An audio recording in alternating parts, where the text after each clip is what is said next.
नमामि विघ्नविनाशनं गणाधिपं गजाननं प्रसिद्धि सिद्धिदायकं वरप्रदं विनायकं मंगलम भगवती रेवा मंगलम मंगलप्रदा मंगलम शैलस्य कन्या मंगलाये तनोसरी। बंधुओं, नवरात्रि इस बार नवरात्रि पर हम आपको राम कथा पुराणों में राम कथा इस शीर्षक से विभिन्न पुराण जो हमने इस बीच में हमारे द्वारा रचे गए हैं, संक्षिप्त पुराण रचे गए हैं। और कौन कौन से पुराण हैं एक बार हम आपको इस बार फिर से दिला दें। सबसे पहले तो नर्मदा पुराण आपको सुनाया, संक्षिप्त नर्मदा पुराणम, संक्षिप्त शिव पुराणम, संक्षिप्त विष्णु पुराणम, संक्षिप्त देवी भागवत पुराणम और संक्षिप्त गणेश पुराणम और संक्षिप्त श्रीमद् भागवत पुराणम। ऐसे 4-5 पुराण विगत 2-3 वर्षों में हम आपको सुना चुके हैं।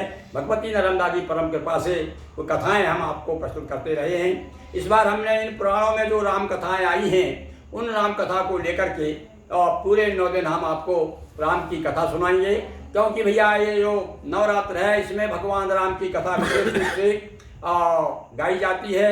रामायण का पाठ होता है, अखंड पाठ होता है, नवा पारायण होता है, बड़ा आनंद आता है। तो भगवान की भक्ति की ओर हम मुड़ते हैं। तो आज हम आपको नवरात्रि का 6वां दिवस है और 6वें दिवस पे आज हम आपको ले चलते हैं नर्मदा पुराण की ओर से। नर्मदा पुराण में कुछ ऐसे प्रसंग हैं भगवान राम कथा से ही संबंधित है। अब अभी हमने आपको देवी भागवत पुराण से 5वें दिवस पर सीता जी का जन्म बताया था। अब आज हम ये कथा शत्रुघ्न जी की एक कथा सुनाएंगे हम आपको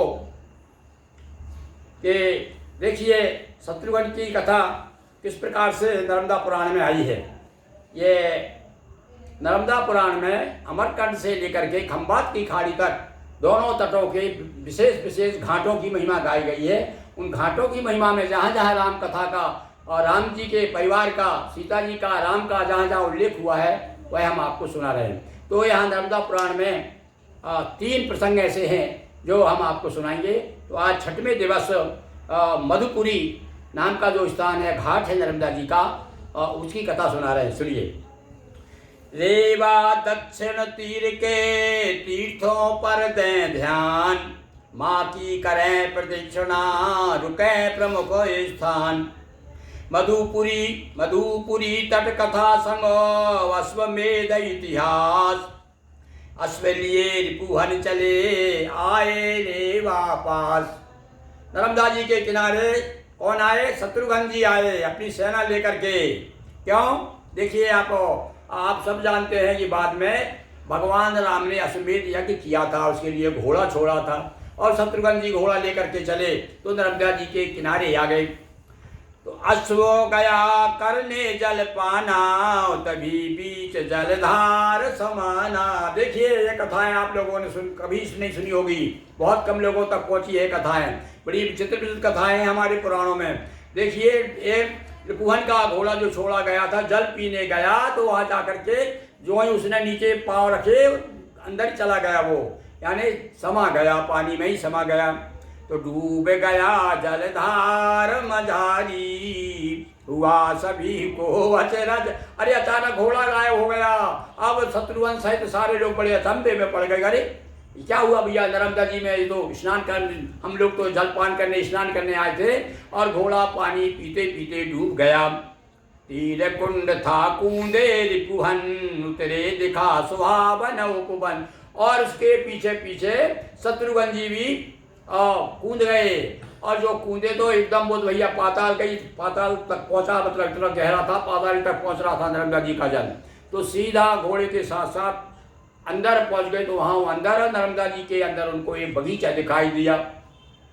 अब एक योगिनी करे तपस्या, यहाँ और भी बड़ी समस्या। वहाँ जाकर के देखा, अरे बड़ा बगीचा है, बगीचे में घोड़ा पहुंच गया है और वहाँ पर एक योगिनी है वो तपस्या कर रही है। बड़ा आश्चर्य हो गया कि भाई मैं कहाँ गया है, मैं तो नर्मदा जी के तट पे आया था। तभी योगिनी ने फटकारा, क्यों कर आना हुआ? तो वो तो भैया तपस्या कर रही थी योगिनी। डांट दिया उसने, कौन हो तुम, यहाँ कैसे आए? यहाँ कोई नहीं आ सकता, तुम कैसे आ गए यहाँ? कौन कहाँ के हो बतलाओ और मुझको ठीक ठाक समझाओ।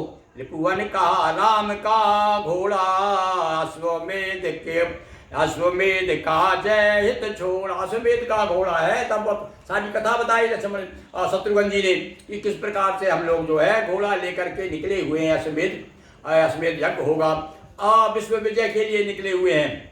तो रिपुहन कहा राम का घोड़ा, अश्वमेध का जग जय हित छोड़ा। राम कथा योगिनी ने सुनकर पहुंचाए रिपुहन पृथ्वी। जब उसे पता था रे तो राम जी का घोड़ा है, और राम जी की तपस्या तो कर रही थी, वो बड़ी प्रसन्न हुई और उसने अपने योग के बल से घोड़ा समेत शत्रुघ्न जी को पृथ्वी पर फिर नर्मदा जी के किनारे पहुंचा दिया। रेवा की स्तुति कर रिपुहन पार हुए करते शिव सुमरन। भगवान शिव जी का स्मरण करते हुए, क्योंकि भगवान शिव की पुत्री है नर्मदा जी, तो नर्मदा जी के अपने घाट घाट पे आपको शिव मंदिर मिलेंगे। भगवान रिपुहन ने भी भगवान शिव की पूजन की, नर्मदा जी का स्मरण किया और इधर आ गए। तो घोड़ा घाट कहे नर नारी, इसलिए भैया वो जो घाट जो है घोड़ा घाट कहलाता है। और शत्रुघ्न जी का घोड़ा वहाँ डूब गया था, शत्रुघ्न जी वहाँ से घोड़ा लेकर के निकले थे, इसलिए उसे घोड़ा घाट कहा जाता है। घोड़ा घाट कहे नर नारी, घाट घाट की कथा न्याय। ऐसे ऐसी बहुत सी बड़ी विचित्र कथाएं भगवती नर्मदा की, कि कहीं पर तो बंदर के कारण बंदरावान हो गया, कहीं तो सांड के कारण सांडिया घाट हो गया नंदी के कारण। तो ऐसे अलग अलग कथाएं हैं। आज हमने आपको घोड़ा घाट की कथा सुनाई। ये मध्यपुरी से आगे चले थे घोड़ा, अपना घोड़ा लेकर के। तो यहाँ पर हमारे शत्रुघ्न जी भगवान शिव की पूजन करके आगे चल दिए। घाट मधुपुरी भी सभी कहते इसको आज, और आजकल इसे मधुपुरी नाम से भी जाना जाता है। मार्कंडेयेश्वर नाम से शिव जी रहे विराज, बोलिए रामचंद्र की जय, सियावर रामचंद्र की जय। और चारों भाई सहित रामचंद्र जी की जय। इस प्रकार से आज हमने आपके सामने एक नई कथा सुनाई, घोड़ा घाट की कथा, कि यहाँ पर शत्रुघ्न जी अपना घोड़ा लेकर के आए थे और किस प्रकार से योगिनी के द्वारा ये सफल हुए अपने घोड़ा को आगे ले जाने में।